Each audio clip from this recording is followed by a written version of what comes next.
Kasdien gyvename su savo automobiliais ir mobiliaisiais telefonais.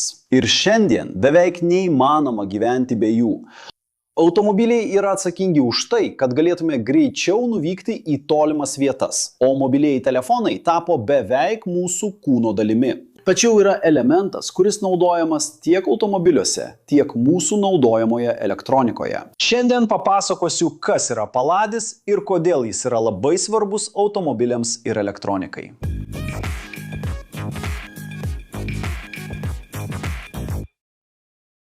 Šiandien kalbėsime apie metalą, kurio tikriausiai niekada nematėte. Tačiau jis yra beveik visuose šiuolaikiniuose automobiliuose ir daugelį jūsų kasdien naudojamų elektronikos prietaisų. Ar kada nors susimąstėte, kas leidžia automobiliui sumažinti jos sukeliamą taršą? Arba kaip įmanoma, kad mažas elektroninis komponentas gali taip efektyviai perduoti elektrinius signalus? Atsakymas į šiuos klausimus slypi tauriame metale, vadinamame paladis. Ir šiandien mes suprasime, kas yra ši ypatinga medžiaga ir kodėl ji yra visiškai būtina šiuolaikiniai technologijai. Paladis yra cheminis elementas, periodinėje lentelėje žymimas simboliu PD ir turi atominį numerį 46. Jis priklauso ypatingai metalų grupai, vadinamai platinos grupės metalais, kurie laikomi tauriaisiais metalais. Bet ką tiksliai reiškia būti tauriuoju metalu?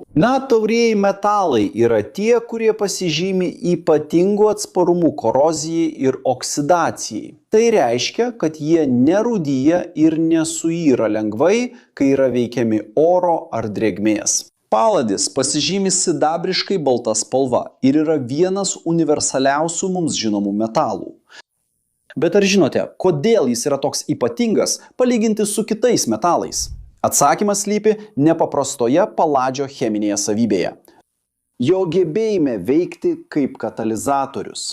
Katalizatorius yra medžiaga, kuri pagreitina cheminę reakciją, pati nesunaudojama procese. Įsivaizduokite, kad turite dvi cheminės medžiagas, kurios turi virsti trečiaja medžiaga.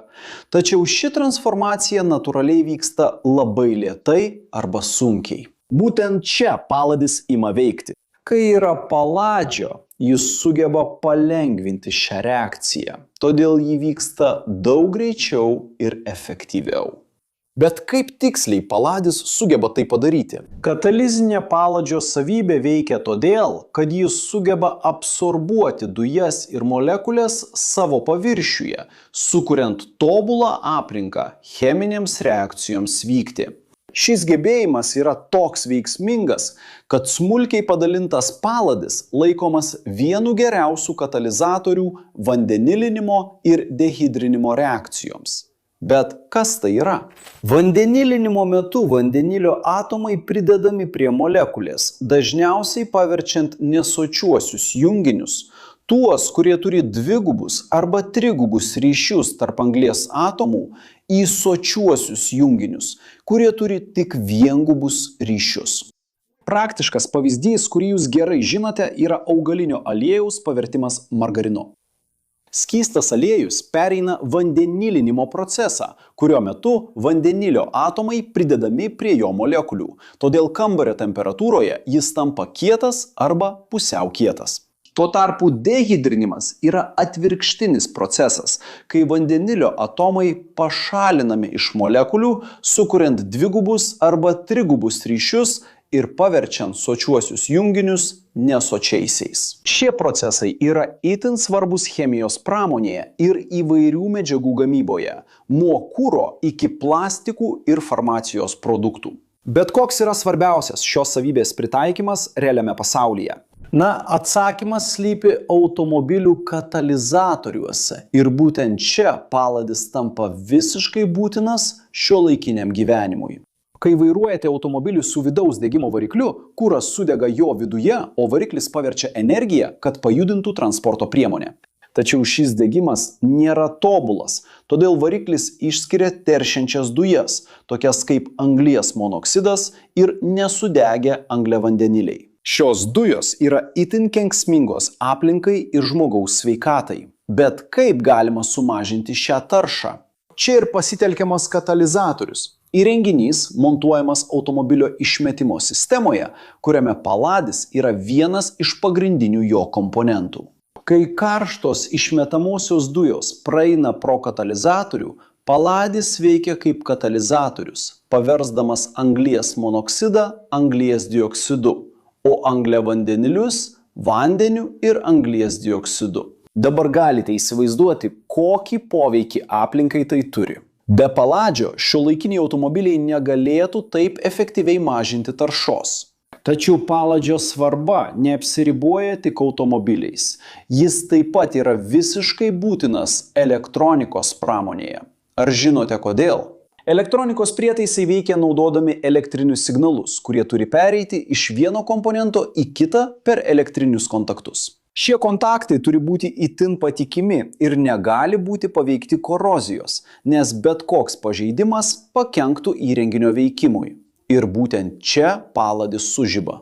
Jis naudojamas gaminant elektrinius kontaktus įvairiuose elektronikos komponentuose, nuo išmaniųjų telefonų iki kompiuterių ir pramoninės įrangos. Paladžio atsparumas korozijai užtikrina, kad šie kontaktai daugelį metų veiktų nepriekaištingai ir neprarastų gebėjimo perduoti elektros signalus. Be to, paladis taip pat naudojamas kondensatoriuose, kurie yra pagrindiniai komponentai beveik visuose šiuolaikiniuose elektronikos grandynuose. Kondensatoriai kaupia elektros krūvį ir jį išleidžia, kai to reikia. O paladis naudojamas jų struktūroje, kad būtų užtikrintas stabilus ir ilgalaikis veikimas. Tačiau yra ir kita paladžio panaudojimo sritis, kuri yra nemažiau svarbi – dujų vuimas. Paladis yra itin veiksmingas valant vandenilio dujas. Jis pašalina priemaišas ir užtikrina, kad dujos būtų pakankamai švarios, jau galėtų būti naudojamos pramoniniuose procesuose ir švarios energijos technologijose, tokiose kaip kuro elementai. Dabar jūs galite savęs klausti. Jei paladis yra toks svarbus ir universalus, jis turbūt labai gausus gamtoje, tiesa? Na, atsakymas yra ne. Paladis yra retas metalas, randamas tik ribotais kiekiais žemės plutoje. Didžiausios paladžio atsargos pasaulyje yra sutelktos tik keliose šalyse – Rusijoje, Kanadoje, Pietų Afrikos Respublikoje ir Jungtinėse Amerikos valstijose, kurios ir sudaro didžiąją dalį pasaulinės gamybos.